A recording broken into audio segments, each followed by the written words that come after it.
everyone, and welcome back to another tutorial video.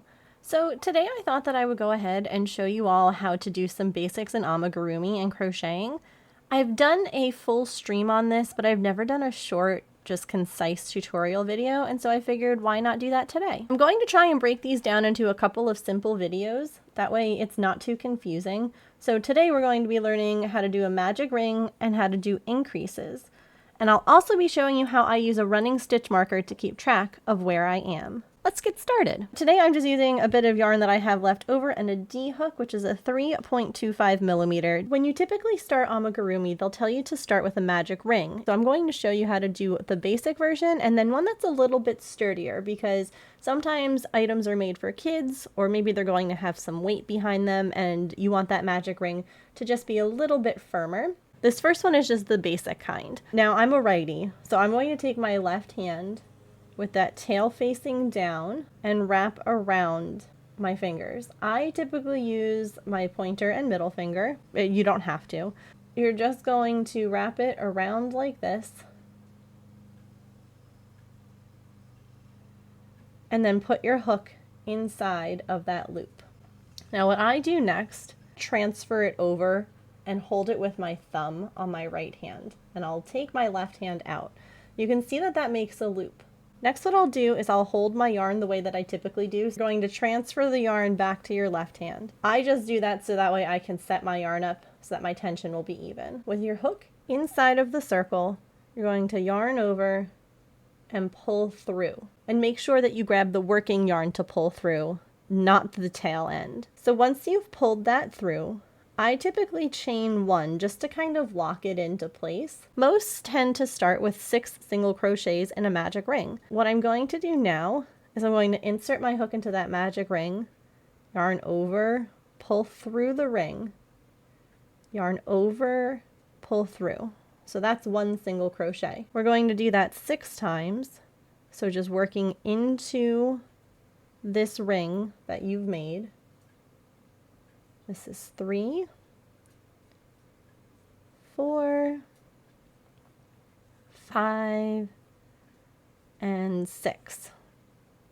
Once you've done that, you have this little loop. You're going to grab this starting tail and you're going to pull it. What's happening is that ring that you stitched into is getting smaller, and as it's getting smaller, your stitches are forming a circle. So once you give it a good tug, you now have 6 stitches and it formed a perfect little circle. So once you're here, what you'll do is you'll continue to work around. Say that we want to make a ball. The first thing we're going to do is increase in each stitch around. I don't know about you, but I get distracted pretty easily. And that means sometimes I lose track of where I am, what round I'm on, and how many stitches I've done. There's a couple of ways that you can combat this. The first option is using a stitch marker. These are great in certain projects. I typically find them to be a bit cumbersome when I'm working with amigurumi because you have to move them every round. What I typically do, I grab a scrap piece of yarn in a contrasting color and I use what's called a running stitch marker. I'll show you how I do that here and then we'll go ahead and make some increases. If you look here, you can see 1, 2, 3, 4, 5, 6 stitches, which means that this is where your round ends and where you would typically put a stitch marker. If you want to use a running stitch marker, what I do is I drape it in between where my round is stopping and where the next round is going to begin. So if you look here, you can see that this is my last stitch on my hook. And that's the first one we did. So I'm going to lay the yarn right in between and I'm going to stitch around it. I'm not going to stitch through it. So I'm going to go into the first stitch, yarn over, and pull through. If you look, that white strand is now in between and below your stitches. So you're going to finish by yarning over and pulling through. To do an increase, what you want to do is you want to stitch into the same stitch that you were just working in. This round we're going to go from 6 stitches to 12 because we'll be doing 2 stitches in each individual stitch. The next stitch is typically this one right here, but we instead are going to stitch into the same one. So now we've made 2 stitches into 1 stitch from the previous row. So in this next stitch right here, we'll be making 2 single crochets. So here's the first one, right? We go through, yarn over, pull through, yarn over, pull through those, and now you're going to work into that same stitch and make a second stitch. So that turns one stitch into two.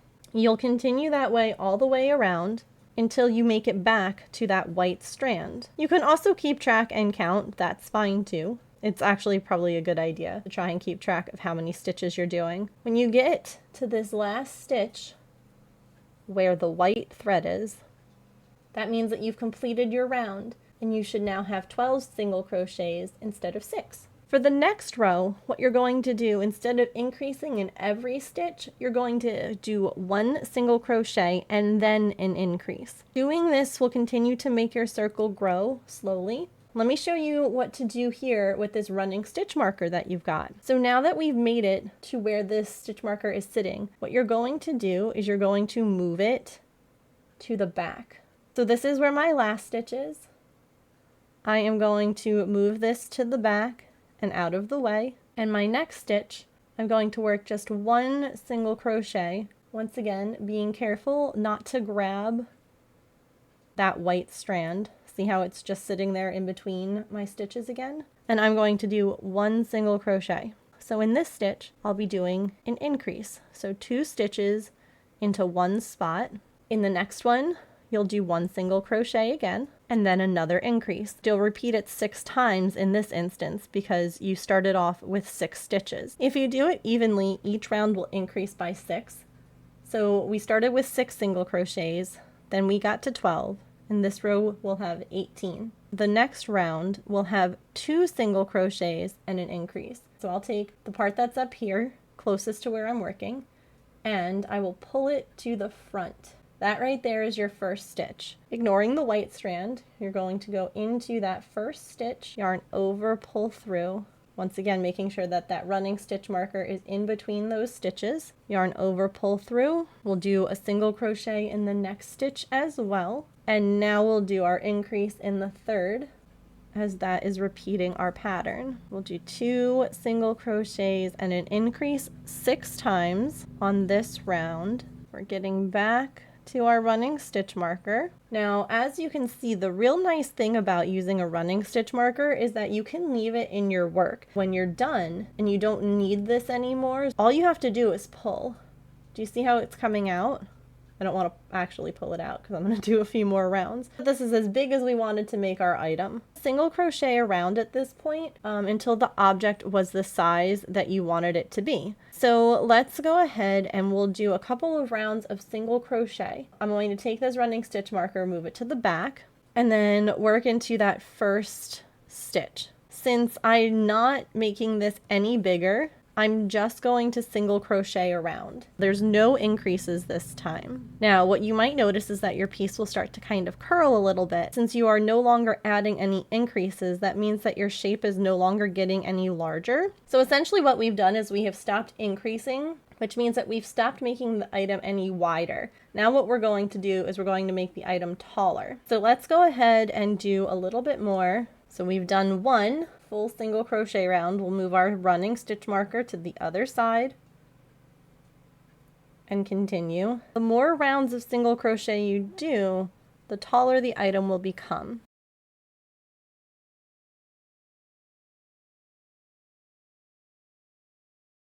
Let's do another. So once again, we're going to move that running stitch marker to the back and single crochet around. Typically when you want to make an item that is round, if you have done 4 rounds of increases, which is what we've done, right? We started with 6, then we went to 12, then we went to 18, and then we went to 24. You want to do at least 4 rounds, right? Since we increased 4 times, plus 1 to make a nice ball shape. We're actually going to do 5 rounds of just plain single crochet for our ball to kind of take shape. So far we've done 3, so we have 2 more rounds of single crochets to do.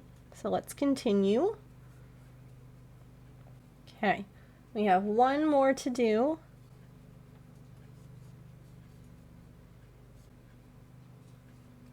Once we've done all of our rounds of single crochet, we're going to start to do decreases, but I'm going to save that for next month's tutorial. I hope that this helped you learn how to do a magic ring and how to do increases. I am going to very quickly show you how to do a slightly more secure magic ring. So the reason that this is more secure is that you will be wrapping it around your fingers twice instead of just once. And a lot of people feel that by doing that, if the single strand of yarn should break, there's a backup.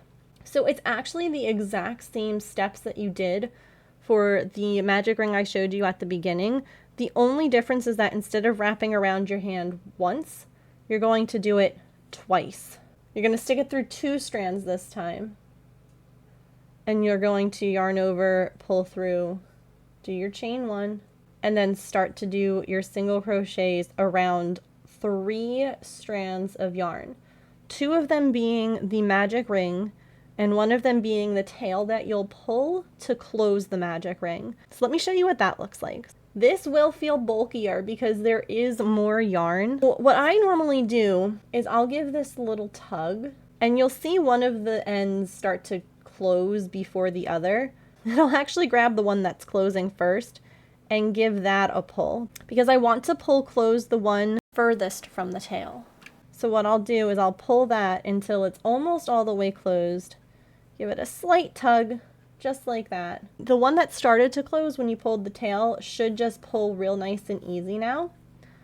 And you can see, same thing. It's just that now this is wrapped around 2 strands of yarn. Anyway, I hope that this tutorial was helpful for you and that you might have learned something new.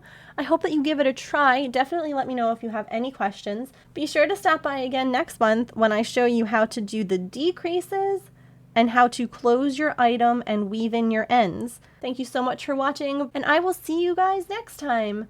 Bye!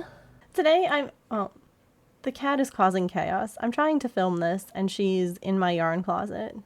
Then, after your neighbor has started their lawnmower, you'll continue attempting to make your tutorial.